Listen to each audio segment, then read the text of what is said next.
Bismillahirrahmanirrahim. Assalamualaikum warahmatullahi wabarakatuh. Alhamdulillah, alhamdulillahirabbil alamin. Summa salatu wassalamu ala asyrafil anbiya'i wal mursalin. Sayyidina wa maulana Muhammadin wa ala alihi wa ashabihi wa man tabi'ahum bi ihsanin ila yaumiddin. Radina billahi rabba wa bil islami dina wa bi Muhammadin nabiyya wa rasulah. Allahumma inna nas'aluka ilman nafi'a wa rizqan thayyiba wa amalan salihan mutaqabbala. Amin ya rabbal alamin. Summa amma ba'du.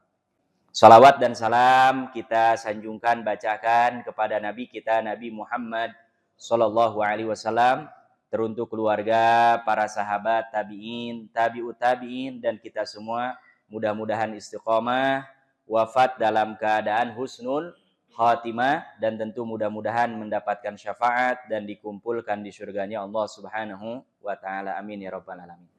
Pada pagi hari ini kita akan melanjutkan membaca kitab Nihayatul Alam min Ashratis Sa'ah, yang mana kitab ini membahas tentang tanda-tanda hari kiamat yang merupakan muqaddimah dari salah satu rukun iman, yaitu adalah al-imanu bil yaumil akhir, ya. Tanda yang ke-102, kata pengarang kitab ini, qala al-muallifu rahimahullah, maji'u zamanis sajdati fihi ta'dilu dunya wa ma fiha. Datangnya satu zaman, satu masa di mana satu kali sujud itu sebanding dengan dunia dengan isinya. Ya. Jadi orang sujud, orang sholat itu nilainya lebih utama ketimbang dunia dengan isinya. Ya. Sama dengan yang barusan sebelum sholat subuh, masih sempat melaksanakan sholat 2 rakaat. Kan keutamaannya lebih utama daripada dunia dengan segala isinya. Nah, ini juga akan ada pada waktu di mana menjelang hari kiamat, Bapak Ibu yang dirahmati Allah Subhanahu wa taala, sujud orang beriman, ibadahnya orang beriman, sholatnya orang beriman, itu sebanding dunia dengan segala isinya. Siapa kira-kira orang terkaya sekarang? Berapa kekayaannya? Oh, luar biasa, ya kan? Kalau dibagi-bagi jamaah ini kayaknya dapat tanah berapa hektar ini per orang, ya kan? Nah, ini Masya Allah. Kapan ini terjadi? Wa hadza yaqa'u fi zamani Isa bin Maryam. Dan ini zamannya adalah ketika nanti Allah menurunkan Nabi Isa bin Maryam. Ya. Salah satu di antara akidah kita, keyakinan kita, orang-orang beriman, Nabi Isa nggak disalib. Nabi Isa nggak dibunuh. Ya, ini qat'i, nggak boleh dirubah-rubah. Beda dengan keyakinan saudara-saudara kita yang beragama apa? Nasrani. Kalau Al-Quran jelas mengatakan wa ma salabuhu wa ma qataluhu walakin syubbiha lahum. Orang Nabi Isa tidak disalib, tidak dibunuh, tapi dimiripkan. Ada orang yang mirip dengan Nabi Musa, dan itu ketika dibunuh mereka meyakini seolah-olah adalah siapa? Nabi Isa. Padahal Nabi Isa diangkat oleh Allah Subhanahu wa taala ke langit, dan nanti ini akan turun menjelang akhir zaman, ya. Dan di waktu ini di mana sujudnya orang-orang beriman, sujudnya orang-orang yang menghamba kepada Allah jauh lebih utama daripada dunia dengan segala isinya, ya. Apa dalilnya? Bapak Ibu yang dirahmati Allah Subhanahu wa taala, selalu kalau berbicara yang gaib wajib menyertakan dalil yang bisa dipertanggungjawabkan. Kenapa? Karena ini kita belum mengalami. Ya, dan dapat informasi dari mana bocorannya? Kalau enggak, seperti halnya yang sudah-sudah, ada orang yang bikin bukunya, buatkan filmnya, bikin informasinya bahwa kiamat akan terjadi, bahkan pakai tanggal dan jamnya. Sekarang sudah lewat begitu lama, ya. Jangankan kita, Nabi saja berbicara ketika ditanya oleh malaikat Jibril tentang kapan hari kiamat, maka beliau hanya bisa menyebutkan apa tandanya saja, ya. Dan di lain kesempatan ada sahabat yang bertanya, kapan hari kiamat? Nabi malah balik tanya, apa yang sudah Anda siapkan untuk menyambut hari kiamat? Karena kiamat, percaya tidak percaya, yakin atau tidak yakin, pasti akan terjadi. Dan yang terpenting adalah bekal kita dan nasib kita setelah hari kiamat. Hadis yang diriwayatkan oleh Imam Bukhari dan Imam Muslim dari sahabat yang mulia yang bernama Abi Hurairah. An Abi Hurairah radhiyallahu anhu anna Rasulullah sallallahu alaihi wasallam, kata Abu Hurairah, sesungguhnya Rasulullah sallallahu alaihi wasallam, qala, beliau bersabda, walladzi nafsi biyadihi, demi jiwaku yang berada di bawah genggamannya Allah Subhanahu wa taala.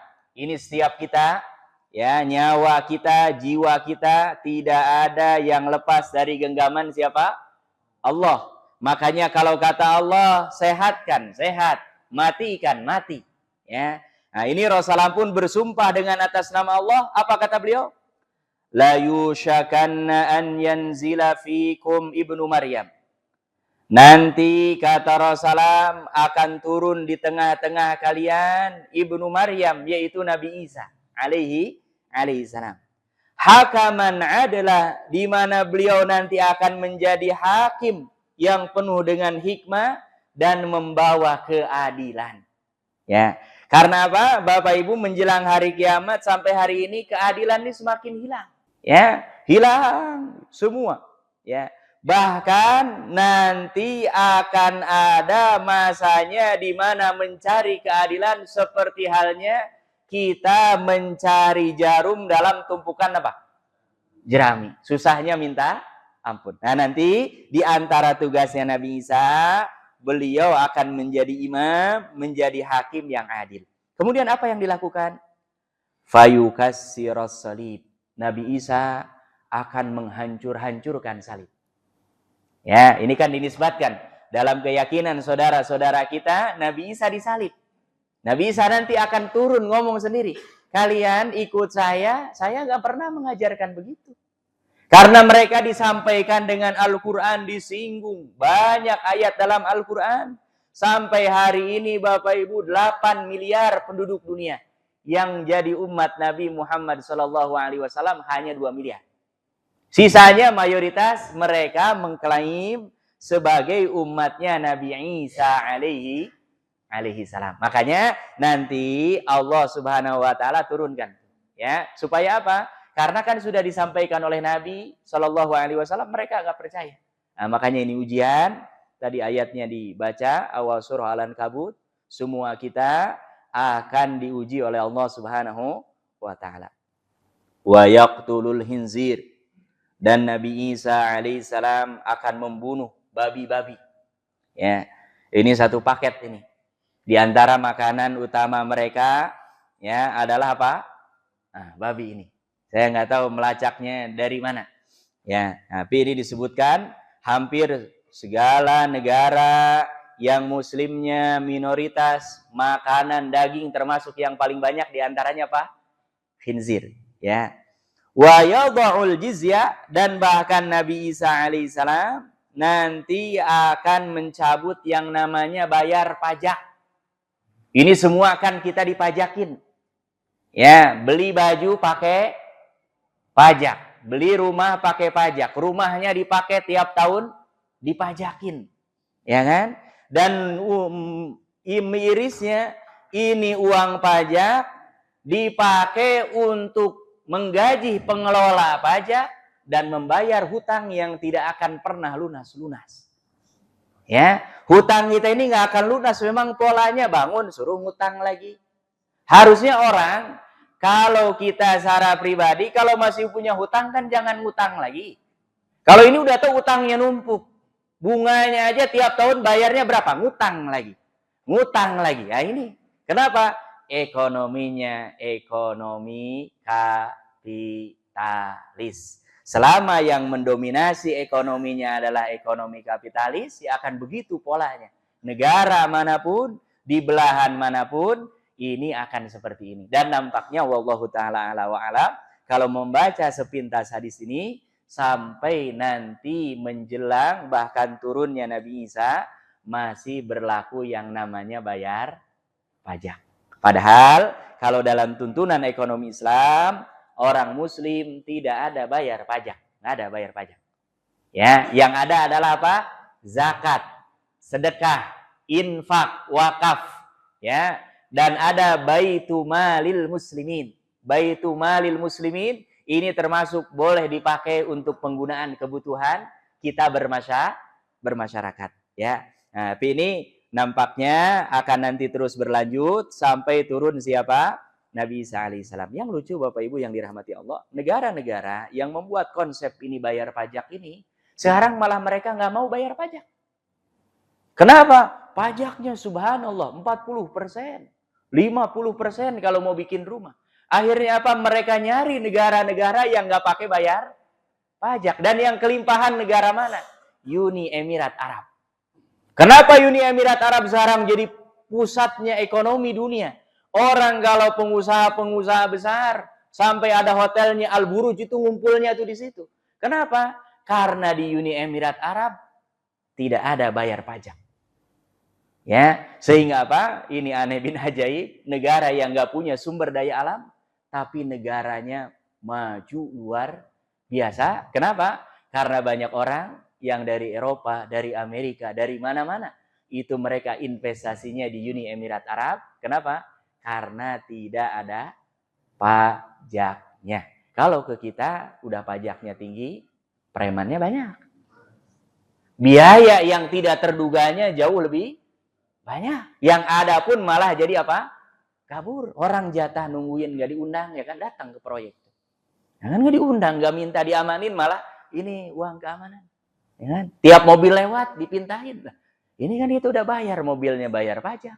Ya kan? Orangnya bayar pajak. Ngisi bensinnya juga sudah ada pajaknya, semuanya. Tapi inilah ya, inilah makanya hikmah nanti Allah akan menurunkan Nabi Isa alaihissalam ya, karena ini adalah seorang nabi, seorang rasul utusan Allah. Kemudian apa kata Rasulullah? Wa yafidul malu hatta la yaqbaluhu ahadun. Dan yang namanya harta tuh sampai meluber kayak banjir. Makanya bahasa Arabnya banjir fayadhan. Yafid itu artinya ini air kalau gelasnya segini nah melebihi wadahnya. Itu namanya fadha yafidu. Ya. Nah, ini nanti harta ini akan banyak. Jadi Bapak Ibu kita yang usaha, yang kerja, yang bisnis jangan niat ingin kaya. Menjelang hari kiamat harta malah nanti kata Rasulullah enggak laku. Dan hari ini mulai banyak yang nggak laku. Ya, kenapa? Karena yang namanya harta bukan tujuan hidup, sarana hidup. Tujuan hidup kita adalah apa? Mardhatillah. Punya harta, nggak punya harta harus jadi hamba Allah. Punya jabatan, nggak punya jabatan harus jadi hamba Allah. Nggak boleh orang saya nggak punya harta, nggak bisa menghamba. Nggak ada. Semua kita bisa jadi hamba Allah. Makanya kata Rasulullah, ini nanti menjelang hari kiamat harta akan banyak dan salah satu sumbernya disebutkan adalah karena banyaknya tambang-tambang emas. Ya, karena Bapak Ibu investasi yang cenderung stabil bahkan tidak mengalami inflasi hanya investasi emas. Sebagian orang pemikir-pemikir ekonomi sekarang sudah menggagas kembali lagi mata uangnya dinar, dirham. Kenapa? Kalau Bapak Ibu punya dinar, punya dirham, ya punya emas, punya perak. Tapi sekarang punya uang dolar berapapun, hanya kertas. Apa yang berfungsi? Yang berfungsi nomor kodenya. Makanya kalau orang mikir cetak aja uang sebanyak-banyaknya, nggak bisa. Karena harus ada apa? Kodenya. Kalau ada dua kode yang sama, ada salah satu di antara uang ini yang pasti palsu. Tapi kalau Bapak Ibu sobek, nggak ada nilainya. Mau dibuang, nggak ada nilainya. Kapan bernilai? Ketika diakui di negara itu. Ya. Nah, makanya kalau emas, ya, dinar atau dirham, perak, itu mata uangnya saja sudah punya apa? Nilai. Ya, dan subhanallah, yang tahun lalu, 2 tahun ke belakang apalagi sempat nabung emas, hari ini panen. 1 juta, sekarang udah 2,7, 2,5. Ya kan? Sedangkan kita megang uang 100.000 sekarang, itu cepet banget jadi warna ungu.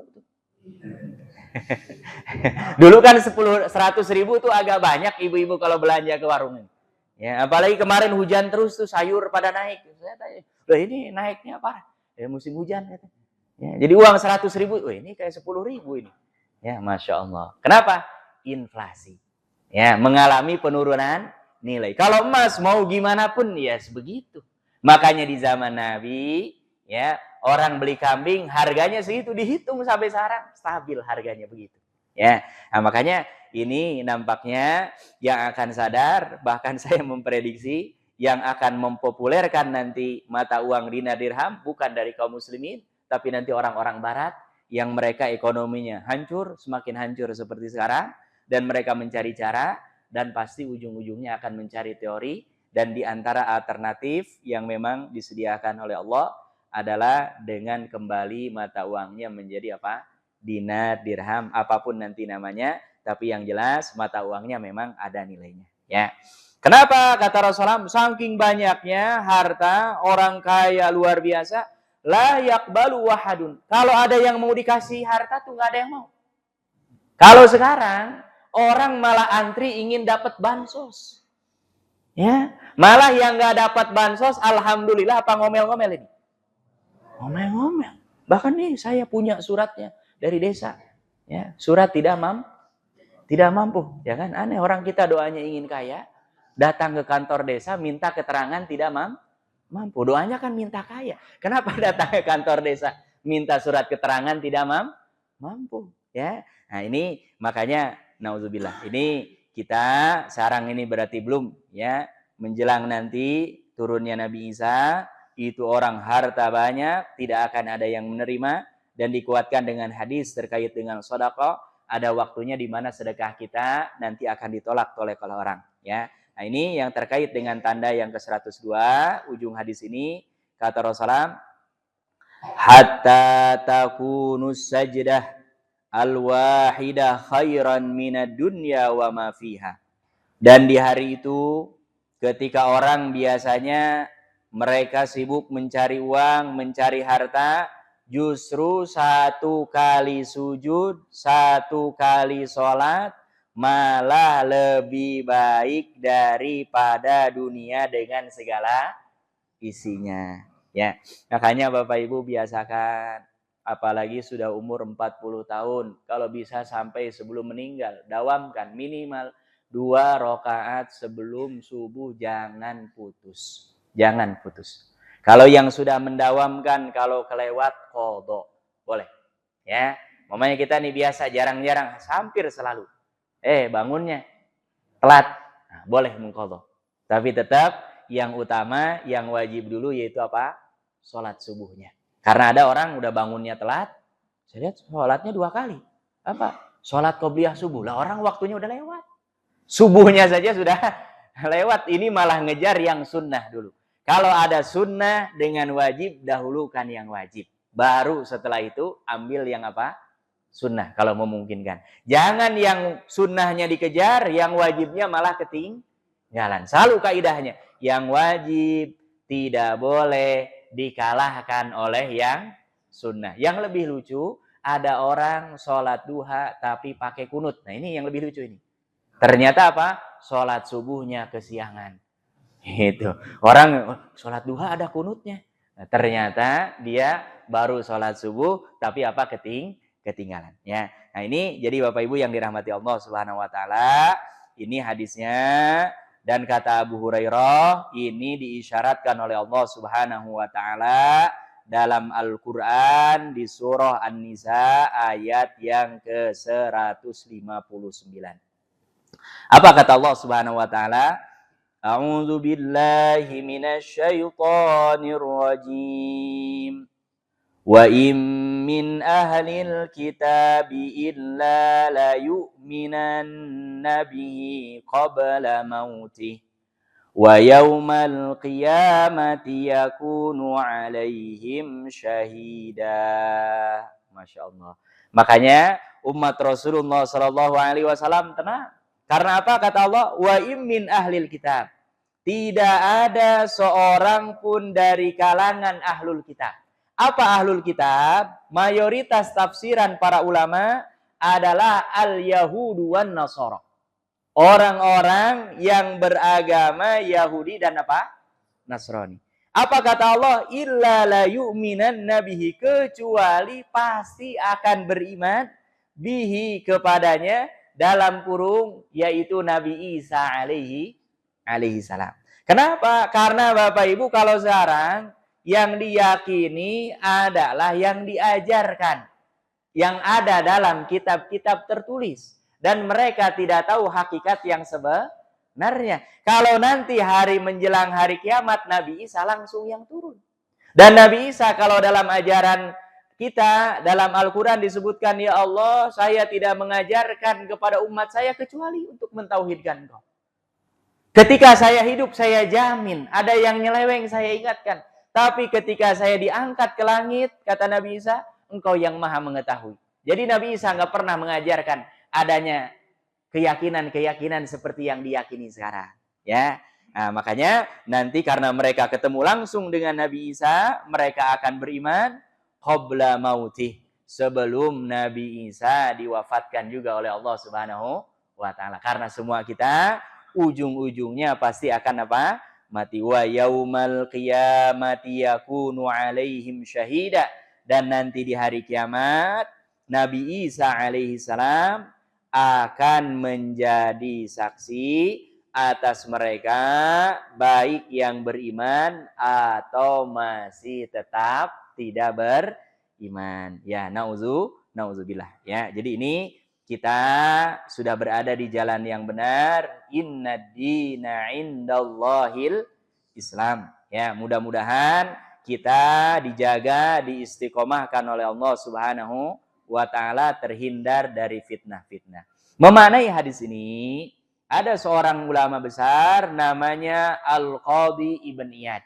Beliau mengatakan, apa makna hadis bahwa satu kali sujud lebih baik ya sebanding dengan dunia dan segala isinya? Kata beliau, anna ajraha khairun limusalliha min shadaqatihi bidunya wa ma fiha. Maknanya hadis ini, pahala orang yang sholat pada waktu itu lebih baik, lebih utama daripada sedekah dengan dunia dan segala isinya. Kira-kira kalau sedekah dengan dunia dan segala isinya berapa ini? Ya, nah ini menunjukkan bahwa amalan di waktu itu amat sangat luar biasa. Kenapa? Lifaydil malihina idin. Karena pada saat itu orang tidak ada yang sibuk mencari harta karena harta melimpah ruah. Wakillati syuh, dan orang nggak ada yang pelit. Kalau sekarang ada kampung tuh yang kasihan, kucing aja pelit-pelit. Kurus kucing itu. Kenapa? Ternyata makan daging sampai tulangnya dibersihin. Jadi kucing giliran makan itu benar-benar tulang. Gitu, nggak ada disisain dikit-dikit. Tambah lagi di kita ya kakinya dimakan, cekernya dimakan. Apalagi sekarang banyak seblak, ya. Malah jadi dijual secara terpisah. Kepalanya juga dimakan. Sehingga apa? Kucing ini yang subhanallah biasanya dapat sisa, ini nggak dapat apa-apa. Makanya kurus kucing itu, masya Allah. Saya bilang sekali sodakoh tuh, sodakoh bukan hanya ke orang ya kan? Binatang pun termasuk kita bisa apa? Bersedekah. Ya. Tapi ini nanti qillatus syuh, orang pelit tuh nggak ada. Justru orang malah tawar-tawarin, ini mau harta. Ya. Wa qillatul hajah ilaih. Dan orang memang kepentingannya kepada harta tuh sedikit, nggak ada mereka. Nah, dan pada waktu ini, ya kata beliau, wasajdatu hiya sajdah bi'ainiha. Boleh jadi makna hadis ini ya memang satu kali sujud maknanya, atau takunu ibarah anis shalah, atau maksudnya bukan sujud tapi sholat secara keseluruhan. Kenapa? Karena Allah dalam Al-Quran kadang-kadang ketika memerintahkan sholat tidak menyebutkan kata sholat secara langsung, tapi dengan wasjudu warka'u. Padahal maknanya ya adalah apa? Sholat. Ya, maknanya adalah sholat. Ini tanda yang keberapa? 102. Ya. Tanda yang ke-103. Intifahul ahillah. Ya, yaitu apa? Ketika ada fenomena yang di luar kebiasaan yang namanya al-ahillah. Al-ahillah jamak dari kata hilal. Dan ini termasuk yang Allah sebutkan dalam Al-Qur'an, yas'alunaka 'anil ahillah. Ya, mereka bertanya kepadamu tentang hilal. Nah, ini ada kaitannya nanti dengan puasa Ramadan. Bagaimana hilal ini intifah membesar di luar kebiasaan. Yang namanya hilal kan tadinya sedikit. Tengah bulan, akhir bulan, sampai nanti sempurna bulan. Makanya di awal bulan, kenapa menentukan awal bulan itu sulit? Kenapa? Hilal itu kecil. Walaupun sudah pakai alat, tingkat kemungkinan orang bisa meyakinkan ini butuh keahlian tersendiri. Walaupun sekarang sudah ada apa? Alatnya. Nah, nanti Bapak Ibu yang dirahmati Allah Subhanahu wa taala, akan ada maksudnya hilal itu kok cepet gede. Biasanya sehari dikit. Ini sehari, 2 hari udah nampak seperti sempurna. Nah, ini namanya peristiwanya disebut dengan intifahul ahillah. Ya, sehingga apa? Orang akan sulit dan boleh jadi ada kekeliruan dalam menetapkan awal bulan. Ya, kenapa? Karena begitu lihat ada hilal hari pertama, hari kedua, tapi sudah nampak apa? Besar. Ya, padahal biasanya kecil. Nah, kata beliau, al-ahillah jam'u hilal. Kata al-ahillah dalam bahasa Arab adalah bentuk jama dari kata apa? Hilal. Dan hilal sudah jadi bahasa Indonesia. Apa itu hilal? Al-qamaru fi awwali tulu'ihi bidayat syahr. Yaitu bulan pada awal pertama kali dia nampak di awal bulan. Ya. Jadi di awal bulan yang masih kecil, nah itu disebutnya apa? Hilal namanya. Ya. Kenapa? Karena kalau normal fa innahu yabda'u shaghiran. Mulainya tuh pasti kecil. Ya. Makanya kata Nabi untuk menentukan kalender Hijriah gampang. Kalau 29 hilal nampak berarti besoknya awal bulan. Kalau 29 gumma alaikum, gelap nih, nggak kelihatan, nggak nampak, sempurnakan menjadi berapa? 30 hari. Selalu begitu. Makanya kalender Hijriah tidak pernah ada namanya 28, 29. Nggak ada. Selalu kalau nggak 29, 30. Apalagi nggak ada 31. Makanya kalau yang lahirnya pakai kalender Masehi, kasihan yang di bulan Februari tanggal 28. Atau 29. Kenapa? Dia boleh jadi tiap tahun nggak ngelewatin. Nggak ada tanggal lahirnya. Kenapa? 29 kejadiannya hanya 5 tahun sekali. Tahun kehabisan. Ya kan? Tapi kalau kalender Hijriah nggak ada. Kalau nggak 29, pasti berapa? 30. Kita nggak bisa melacak, kapan ini awal Ramadan? Udah 29 hari. Udah, tinggal tambah sehari lagi. Nggak perlu pakai ru'yah lagi. Udah nggak mungkin ada yang namanya bulan sebelumnya tanggalnya sampai 31. Itu perbedaan kalender Hijriah dengan kalender apa? Miladiyah atau Masihiyah. Ya. Jadi ini bulan ini di awal bulan biasanya dia kecil, kemudian membesar, tapi ini malah cepat sekali membesarnya, ya. Fayarawna awwala lailah ka'annahu ibnu lailataini. Sehingga banyak orang yang ketika melihat ini baru malam pertama hilal seperti malam yang kedua dan seterusnya. Ya. Nah, ini sudah tanda-tanda hari kiamat. Ada sebagian orang di kita, ya, termasuk mereka yang paham dengan tata surya, menyebutnya fenomena ini dengan fenomena supermoon. Nah, ini pernah rame, ya, ada dibahas, ya, dan ini mirip dengan apa yang diisyaratkan oleh Nabi. Tapi apapun namanya, yang jelas intifakhul ahillah, ini hilal seolah-olah begitu cepat, dan nampaknya Bapak Ibu yang dirahmati Allah Subhanahu wa taala, ini mengisyaratkan betapa menjelang hari kiamat waktu ini seolah-olah berjalan begitu cepat, ya. Ini kita pekan keempat, bulan ini coba bulan depan tuh. Tahu-tahu kita sudah bulan depan lagi, ya. Makanya kita berdoa kepada Allah mudah-mudahan senantiasa istiqomah dalam ketaatan kepada Allah Subhanahu wa taala. Apa dalilnya? Hadis yang diriwayatkan oleh seorang sahabat Nabi yang bernama Abu Hurairah, dan hadis ini diriwayatkan oleh Imam At-Tabrani. Apa katanya? Fa'an Abi Hurairah radhiyallahu an, dari sahabat yang mulia Abu Hurairah. Apa kata Abu Hurairah? Anna Rasulullah sallallahu alaihi wasallam, sesungguhnya Rasulullah sallallahu alaihi wasallam qala, beliau bersabda. Hikmahnya Bapak Ibu dari Abu Hurairah ini, kita kalau ingin kecipratan ilmu ya hadir di majelis ilmu. Ya, kenapa Abu Hurairah beliau termasuk di antara sahabat yang paling banyak meriwayatkan hadis? Karena di mana ada Nabi, di situ ada siapa? Abu Hurairah. Orang yang mesantren jarang dekat dengan kiainya ya nggak dapat ilmunya. Tapi yang kemana-mana ada kiainya, apalagi ditugasin bawa kitabnya, bawa tasnya, ya kan? Itu biasanya pasti ilmunya dapat banyak. Ini Abu Hurairah, subhanallah, satu-satunya sahabat yang masuk Islamnya belakangan Amul Khaybar, kurang lebih jumpa Nabi 2 tahun 8 bulan, kurang dari 3 tahun, itu hafal lebih dari 5.000 hadis. Ya, an Abi Hurairah. Makanya kalau baca kitab hadis termasuk ini dari tadi, dalilnya Abu Hurairah. Abu Hurairah, kenapa? Dekat dengan Nabi Muhammad Sallallahu Alaihi Wasallam, bahkan sampai malamnya tidurnya, karena beliau ahlu sufa, tidurnya pun di emperan masjid.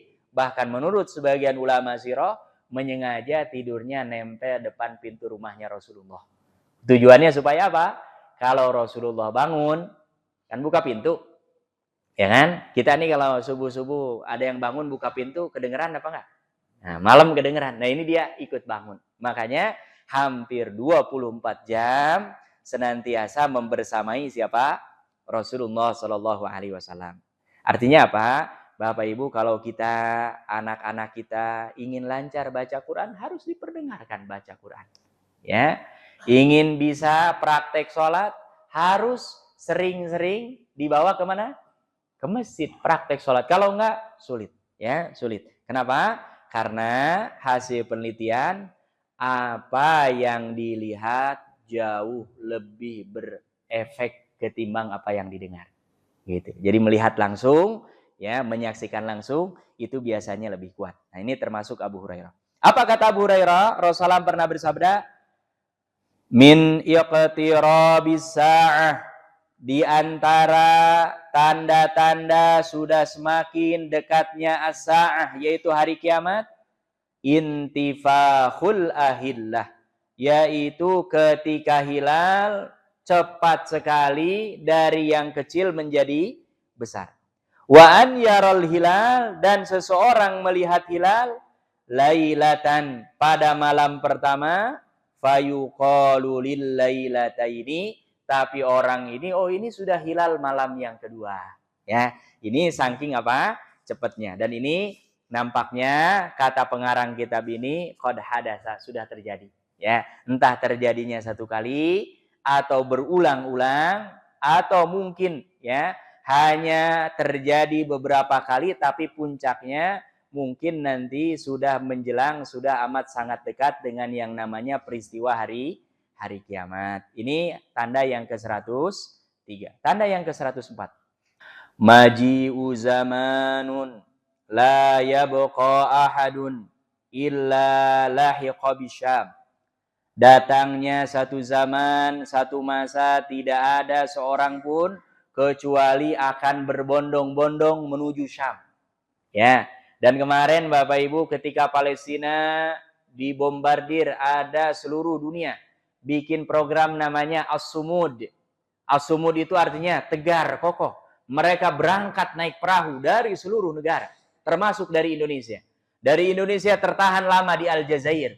Kenapa? Karena diplomasi Israel tidak membolehkan mereka masuk ke Palestina. Ini nanti di hari kiamat, semua orang akan berbondong-bondong datang ke Syam. Syam itu negaranya apa saja kalau sekarang? Dulu kawasan semua orang taunya ini Syam. Sekarang sudah jadi 4 negara. Ya, yaitu apa? Suriah, Jordan, Lebanon, dan Palestina. Ya, nah, jadi nanti ini semua orang akan berbondong-bondong pergi ke sana. Ya, apa motifnya? Wallahu ta'alam. Tapi yang terjadi hari ini, orang dari puluhan negara kemarin itu As-Sumud ini, subhanallah, jumlahnya amat sangat banyak. Padahal Bapak Ibu yang dirahmati Allah Subhanahu wa taala, tidak dikenal dalam sejarah orang Eropa, orang Barat berbondong-bondong datang ke daerah Syam ini. Mereka enggak. Ya, nah, tapi nanti ini semua orang ya akan apa? Akan berkumpul di sana. Kenapa? Wasyamu hiya ardil mansyari wal mahsyar. Karena Syam ini memang dalam risalah para nabi dan rasul, termasuk risalah nabi kita Nabi Muhammad sallallahu alaihi wasallam, Nabi menyebutkan nanti akan menjadi tempat mansyar wal mahsyar. Padang mahsyarnya kita dibangkitkan setelah terjadinya hari kiamat di mana? Di Syam. Hanya yang jadi pertanyaan, apakah Syamnya yang sekarang atau sudah lain? Tapi kata Nabi, ya memang disebutkannya adalah apa? Syam. Wahia mahbita katsiran minar risalah. Dan Syam ini juga punya keistimewaan karena para nabi, para rasul kebanyakan mereka lahirnya di mana? Bumi Syam. Ya. Jadi kalau Bapak Ibu ke Damaskus, Jordan, Lebanon, Palestina, tidak jauh setiap kampung, setiap desa mungkin di situ ada makam para nabi. Ya, jejak sejarahnya banyak, ya. Dan pusatnya memang Masjidil Aqsa. Ya. Dan apa keistimewaan lain? Wasyamu wa ahliha lahum qadarun wa maziyah. Dan yang namanya bagian bumi Allah yang bernama Syam dengan penduduknya, ini dalam banyak keterangan mereka memiliki keistimewaan yang berbeda dibandingkan dengan yang tinggal di bumi lain. Di antaranya karena nanti peperangan akhir zaman itu adanya di bumi apa? Syam. Ya, dan mereka yang berpegang teguh kepada nilai-nilai risalah yang dibawa oleh Rasulullah berarti adalah orang-orang yang terpilih. Apa di antara dalilnya?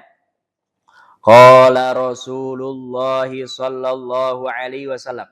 Hadis yang diriwayatkan oleh Imam Tirmidzi dari seorang sahabat namanya Muawiyah bin Qurrah an abihi, dari bapaknya. Dan kata Imam Tirmidzi, hadis ini derajatnya adalah hasan sahih. Apa kata beliau sallallahu alaihi wasallam? Idza fasada ahlu Syam, apabila penduduk negeri Syam mereka sudah rusak, fala khaira fikum, maka tidak ada kebaikan pada diri kalian. Artinya apa? Bapak Ibu, penduduk negeri Syam ini jadi barometer. Ketika mereka rusak sebagian besar kaum muslimin. Dan salah satu tandanya apa? Masjidil Aqsa pasti lepas dari pangkuan kaum muslimin. Karena apa? Yang paling dekat pembelaannya adalah saudara-saudara kita yang tinggal di bumi Syam. Kenapa hari ini Masjidil Aqsa lepas? Bapak Ibu yang dirahmati Allah, baca sejarah. Itu mereka dekat Masjidil Aqsa yang satu kali sholat sebanding dengan 500 kali. Itu na'udzubillah, generasi-generasi mudanya ini, ya, ketika perang dunia kedua dan pertama, senang-senangnya apa? Mabuk, judi. Mereka nggak peduli dengan agama. Sehingga apa? Nggak ada giroh. Ketika orang-orang Yahudi datang ke sana, sebagian ditawari dibayar dengan harga yang mahal, yang nggak punya iman dijual. Sehingga apa? Orang Yahudi awalnya sedikit, lama-kelamaan menjadi apa? Banyak. Ya, makanya kata Rasulullah, kalau penduduk negeri Syam sudah rusak, maka tidak ada. Ya, dan hari ini belahan dunia manapun Bapak Ibu yang dirahmati Allah, tidak ada kepemimpinan Islam internasional, nggak ada. Kita semua la mama wala baba, nggak punya emak, nggak punya bapak. Beda dengan saudara-saudara kita yang Nasrani, ada bapaknya mereka. Ada pusatnya, kita di mana? Nggak ada. Hanya tawaf-tawaf saja depan Ka'bah. Dan di mana biasanya pusatnya? Di Syam. Nanti ketika Masjidil Aqsa, di pangkuan kaum muslimin, itu biasanya pasti Islam posisinya sedang kuat. Ya, dan itu kalau baca sejarahnya, mereka tinggal di Masjidil Aqsa, nggak ada ketertarikan sholat. Malah mabuk-mabuk, mereka judi, bahkan nauzubillah berzina. Ya, padahal orang Allah berikan kesempatan Masjidil Aqsa, pahala ibadahnya lain dibandingkan dengan di masjid-masjid lain. Tapi itulah ya, makanya kata Rasulullah tidak ada kebaikan untuk kalian. Kemudian apa kata Rasulullah? La tazalu ta'ifatun min ummati mansurin. Tapi akan selalu ada sekelompok orang dari umatku yang mereka menjadi penolong-penolong ya untuk agama Allah. La yadurruhum man khadalahum. Tidak memudaratkan mereka siapapun yang menghinakan mereka hatta taqumas saah, sampai terjadinya hari kiamat. Makanya hari ini ya terus saja akan ada yang membela. Bapak Ibu yang dirahmati Allah, saya pernah ke Jordan. Saya tanya di sini, ini semeter harga tanah di sini berapa? Kata dia, kalau kita mau berkhianat, ingin cepat-cepat nih semua kawasan Palestina ini dicaplok oleh orang-orang Yahudi, ini ditawarin berapa aja pasti dibeli. Karena apa? Ini sudah program Zionisme internasional. Mereka punya rencana tahun 2000 sekian, ini harus mayoritas penduduknya semuanya apa? Yahudi gitu. Tapi subhanallah sampai hari ini bahkan beberapa termasuk syekh yang sebelumnya datang ke sini ya kan, orang sudah tua-tua bertahan di rumahnya. Padahal nggak dapat makanan. Nggak ada suplai makanan.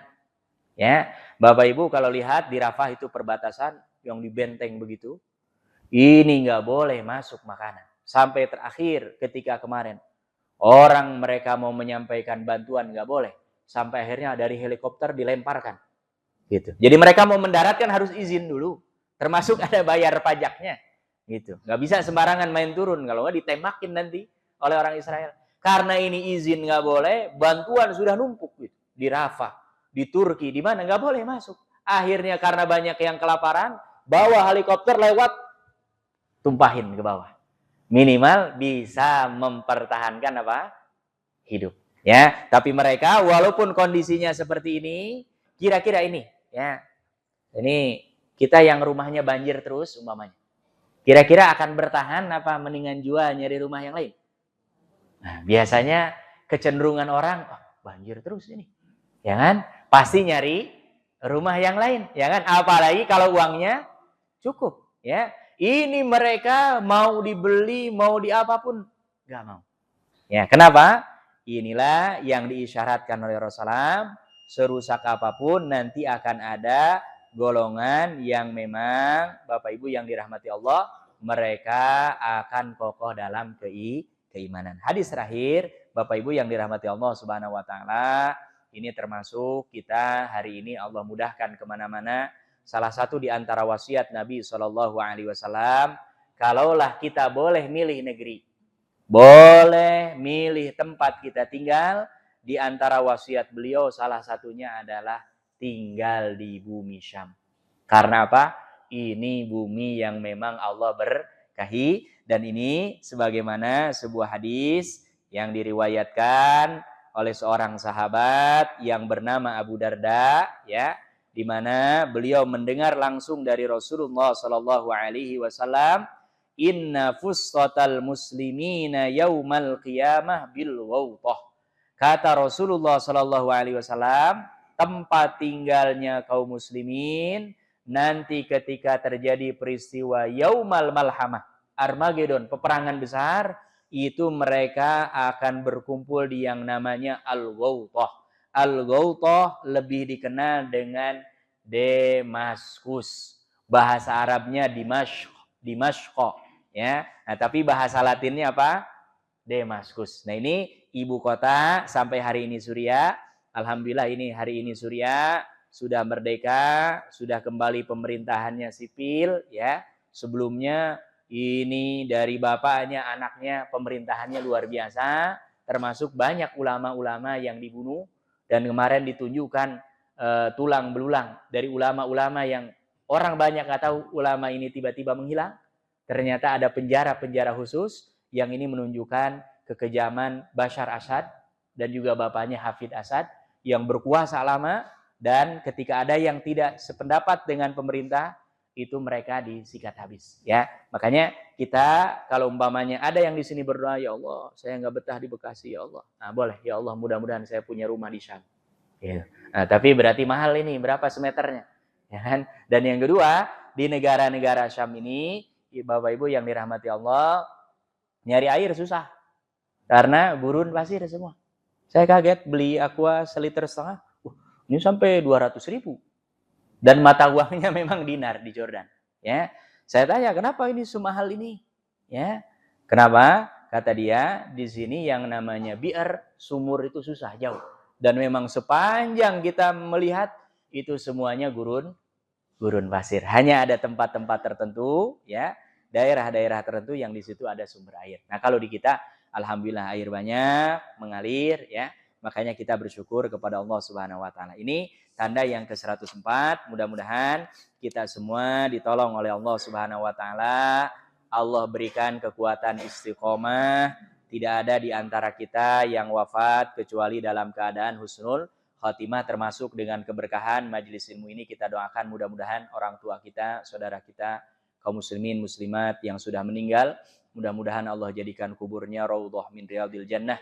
Ini banyak yang sakit, mudah-mudahan yang sakit siapapun di antara kita Allah berikan kesembuhan, kesabaran. Yang sedang kesulitan mudah-mudahan Allah mudahkan, dan mudah-mudahan sebagaimana Allah kumpulkan di Masjid Al-Muttaqin ini, dikumpulkan kita semua di surganya Allah Subhanahu wa taala. Amin ya rabbal alamin.